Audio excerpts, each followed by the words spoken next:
Kasih karunia Tuhan Yesus Kristus, damai sejahtera Allah Bapa, dan persekutuan Roh Kudus menyertai saudara. Amin. Firman Tuhan menyapa kehidupan kita pada hari ini, Sabtu 21 Agustus 2021, tertulis dalam 1 Yohanes 1 ayat yang kedua. Demikian firman Tuhan. Hidup itu telah dinyatakan dan kami telah melihatnya, dan sekarang kami bersaksi dan memberitakan kepada kamu tentang hidup kekal yang ada bersama-sama dengan Bapa dan yang telah dinyatakan kepada kami.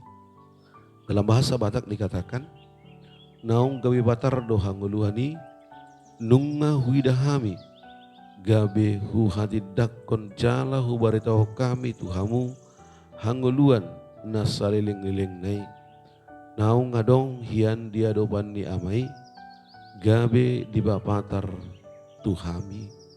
Sampai di sana firman Tuhan. Bapak Ibu Saudara yang terkasih, sebagai orang-orang yang percaya kepada Yesus Kristus, tentu kita harus memiliki pengenalan akan siapa itu Allah kita dan bagaimana kita harus hidup di dalam Dia. Hal itu membawa kita memahami bagaimana kita harus hidup sesuai dengan kehendak Tuhan. Sebagai anak-anak Tuhan, tentu kita harus hidup di dalam terang dan menjauh dari perbuatan-perbuatan gelap.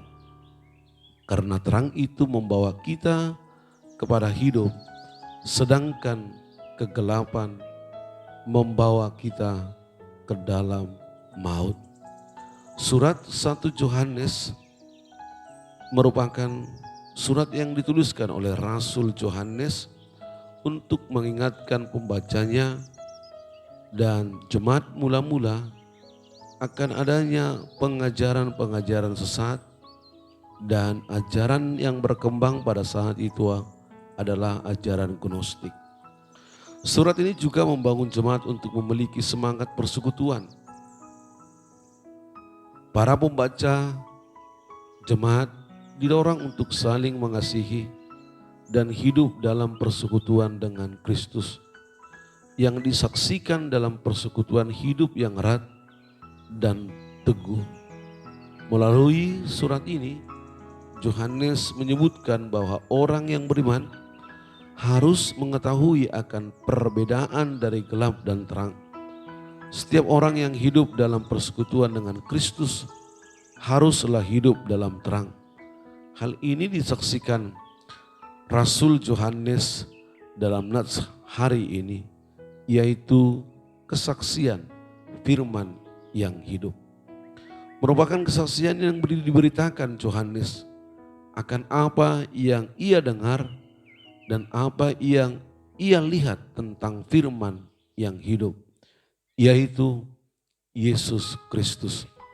Firman yang hidup itu menyatakan diri dan memberi pengertian akan hidup yang kekal yang ada di dalam Bapa. Dan itu jugalah yang ingin Yohanes sampaikan dengan tujuan supaya setiap membaca suratnya juga mendapatkan pengertian dan hidup bergaul dengan Allah. Karena hubungan yang baik dengan Allah lah yang harus menjadi dasar dalam sebuah persekutuan. Karena persekutuan orang-orang percaya itu adalah persekutuan dengan Bapa, Anaknya, Yesus Kristus. Dalam kesaksiannya, Yohanes dalam nats ini menuliskan, kami dengar, kami melihat, kami saksikan tentang firman hidup dalam nats ini.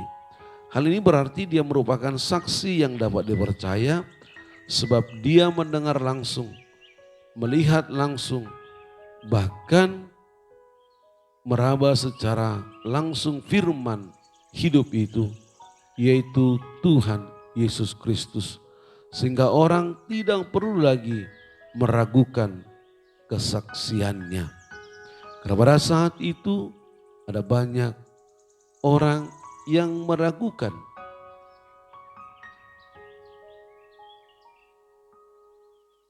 Yesus Kristus. Firman hidup akan membimbing, mengarahkan, dan menuntun manusia dalam perjalanan waktu yang ia miliki. Apa yang selama ini telah rusak oleh dosa, sekarang di dalam firman hidup telah diperbaiki. Maka manusia akan menghasilkan persekutuan yang baik antara manusia dengan manusia dan manusia dengan Allah. Firman hidup juga telah mengubah kematian kekal menjadi kehidupan kekal. Bersaksi adalah amanat Tuhan Yesus kepada orang-orang percaya. Jika kita baca dalam Matius 28 ayat 19 sampai ayat yang ke-20, yaitu amanat agung. Hal ini berarti bahwa setiap orang Kristen harus menjadi saksi-saksi Kristus dimanapun dia berada. Cara menjadi saksi Kristus bukan hanya dalam bentuk verbal atau dengan kata-kata semata, namun menyampaikan firman juga harus dilakukan dengan bentuk nyata, yaitu perbuatan atau aksi. Bapak Ibu Saudara yang dikasihi Tuhan Yesus Kristus, dalam sebuah seminar yang mendiskusikan tentang Yesus Kristus, panitia mengundang 3 orang pembicara atau narasumber. Dalam diskusi yang hangat tersebut, panitia memberikan waktu 1 jam untuk setiap pembicara untuk menyampaikan paparannya. Setelah para pembicara menyampaikan paparannya, langsung dilanjutkan dengan tanya jawab seperti yang biasa. Dari ketiga pembicara itu ada seorang yang sangat baik menyampaikan paparannya mengenal Yesus Kristus. Bahkan dalam diskusi ia mampu menjawab semua pertanyaan peserta dengan baik dan memuaskan. Ia mendapat aplaus dan ucapan selamat dari para peserta yang terkagum-kagum oleh kepandaian dan keahliannya memaparkan Yesus Kristus. Namun ketika salah seorang peserta bertanya kepadanya, "Bapak berasal dari jemaat mana?" Pembicara itu menjawab, "Saya tidak menjadi anggota jemaat gereja manapun." Mendengar jawaban itu, seketika para peserta terkejut dan terperanjat.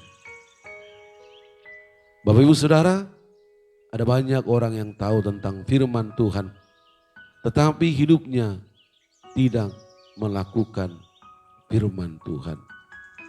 Dia mengaku firman Tuhan, tetapi firman Tuhan tidak menguasai hidupnya. Pada ayat yang kelima dalam nats ini, Yohanes mau menegur, mengutuk para pendusta yang menyatakan bahwa ia mengenal Allah, namun tidak melakukan perintah-perintah Allah.